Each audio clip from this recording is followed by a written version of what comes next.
police have arrested a young boy identified as Biku Debbarma for allegedly stealing and completely burning the motorcycle of a school student on Tuesday. Ajit Debbarma confirmed that the accused Biku Debbarma was sent to the Bishalgarh Court on Thursday afternoon. A motorcycle of a student of class 12 at the St. Xavier's School Pathaliaga Dewan Bazar was stolen on Tuesday. The stolen motorcycle was a Bajaj Pulsar NS160 registration number TR07H5252. The student was living in a rented house in Pathaliaga near the school. The Bishalgarh Police and Fire Brigade were immediately informed and rushed to the scene. The police registered a case number 29/2025 under the appropriate sections of VNS filed by the student's father. Accused Biku Debbarma, son of Sitaranjan Debbarma and a resident of Khushalpara in Pathaliagar village, was arrested by Bishalgarh Police Officer in charge Ajit Debbarma from his home late last night. গতকাল যে Saint Xavier স্কুলের ছাত্র Hulk জমাতিয়ার যে বাইকটা পুরানো হয়েছে, এই দুষ্কৃতী বা কোনো কাউকে গিয়ে আটক করা হয়েছে এই ব্যাপারে?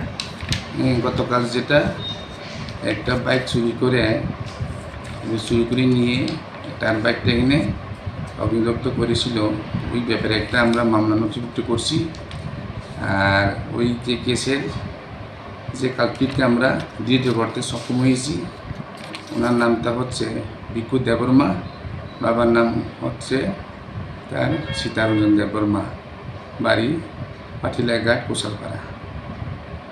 তাকে আটক করা হয়েছে স্যার। এখন কি কোর্টে প্রসিডিং করা হয়েছে? তাকে আমরা এখন তারে ফরওয়ার্ড করা হবে।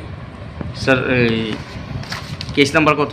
কেস নাম্বারটা হচ্ছে বিশালগড় থানা কেস নাম্বার 29/2025, আন্ডার সেকশন হচ্ছে 331/305/326 F BNS। Thank you, sir. Ajit Debbarma confirmed that the accused Biku Debbarma was sent to the Bishalgarh Court on Thursday afternoon. The police recovered the completely burned motorcycle and brought it to the police station. Reported by Jivan from Bishalgarh, Chini, Khorang.